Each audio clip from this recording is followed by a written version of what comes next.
টিকে থাকার দিন শেষ, এখন চলছে দে লা ফুয়েন্তের রকেট গতির স্পেনের রাজত্ব। ইউরো জয়ী এই দলটি এবার বিশ্বজয়ের মিশনে কেমন একাদশ নিয়ে মাঠে নামবে? ২৬ জনের এই চূড়ান্ত স্কোয়াড থেকে লুইস দে লা ফুয়েন্তে কিভাবে সাজাবেন তার সেরা একাদশ? মাঝ মাঠে রদ্রি আর গাভি পেদ্রি জুটির রসায়ন কেমন হবে? আর আক্রমণ ভাগে লামিন ইয়ামাল আর নিকো উইলিয়ামসকে থামাতে প্রতিপক্ষের প্ল্যানটাই বা কি? লুইস দে লা ফুয়েন্তে স্পেনের ফুটবল স্টাইলে এক বড় বিপ্লব এনেছেন। পুরনো ধীর গতির পাসিং ফুটবল বাদ দিয়ে তিনি খেলান ডিরেক্ট ও হাই প্রেসিং ফুটবল। এর জন্য তার প্রিয় ফরমেশন 4-3-3, যেখানে দুই উইং এ থাকবে অতি মানবীয় গতি আর মাঝ মাঠে থাকবে পাসিং এর নিখুঁত নিয়ন্ত্রণ।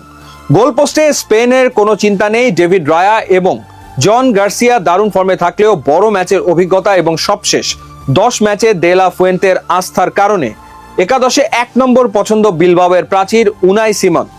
স্পেনের রক্ষণভাগ যেমন ডিফেন্সে সলিড, তেমনি বল বিল্ড আপে ওস্তাদ।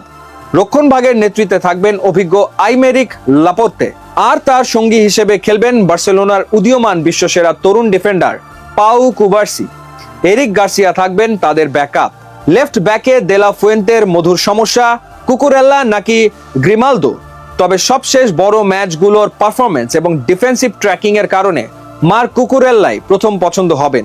গ্রিমালদো থাকবেন আক্রমণাত্মক গেম চেঞ্জার। অভিজ্ঞ কারভাহালের অনুপস্থিতিতে রাইট ব্যাকে নিজের জায়গা পাকা করে নিয়েছেন গতি দানব পেদ্রো পোরো। তার ওভারল্যাপিং ইয়ামালকে দারুণ সাহায্য করবে। মার্ক পুবিল থাকবেন ব্যাকআপে। স্পেনের আসল শক্তির জায়গা তাদের মাঝমাঠ। এই স্কোয়াডের মিডফিল্ড যে কোনো দলের জন্য ঈর্ষণীয়। ডিফেন্সিভ মিডফিল্ডে কোনো কথা হবে না। বিশ্বের সেরা হোল্ডিং মিডফিল্ডার রদ্রি খেলবেন মাঝ মাঠের ইঞ্জিন হিসেবে। তার ব্যাকআপ হিসেবে থাকবেন মার্তিন জুবিমেন্দি। সেন্ট্রাল মিডফিল্ডে রদ্রিকে সহায়তার জন্য এবং বক্সে বল সাপ্লাই দিতে খেলবেন পেদ্রি ও ইনজুরি থেকে ফেরা এনার্জি কিং গাভি। ফ্যাবিয়ান রুইজ এবং মিকেল মরিনো সবশেষ 10 ম্যাচে দারুণ করায় এদের মধ্যে রোটেশন দেখা যাবে। বিশেষ করে ফ্যাবিয়ান রুইজের লং রেঞ্জ শটের ক্ষমতা দে লা ফুয়েন্তের বড় অস্ত্র। স্পেনের এই ফরওয়ার্ড লাইন বর্তমানে বিশ্ব ফুটবলের সবচেয়ে ভয়ঙ্কর উইং জুটি দিয়ে সাজানো। ডান প্রান্তে খেলবেন ফুটবলের ওয়ান্ডার কিড লামিন ইয়ামাল। তার কাট ইনসাইড স্কিল এবং ক্রসিং স্পেনের আক্রমণের মূল উৎস। ইয়েরেমি পিনো থাকবেন ব্যাকআপে। বাম প্রান্তে গতির ঝড় তুলবেন নিকো উইলিয়ামস। ইয়ামাল ও নিকোর এই উইং জুটি প্রতিপক্ষের ডিফেন্সকে একাই ভেঙে চুরমার করতে পারে। ফেরান তরেস থাকবেন ব্যাকআপে। উইং এর ঠিক মাঝখানে দে লা ফুয়েন্তের তাসের টেক্কা হবেন দানি অলমো। তিনি স্পেস খুঁজে নিতে এবং ফাইনাল থার্ডে পাস বাড়াতে ওস্তাদ।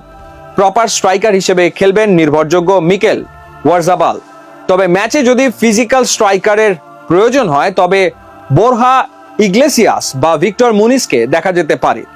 দে লা ফুয়েন্তের মূল গেম প্ল্যান হলো ভার্টিক্যাল অ্যাটাক।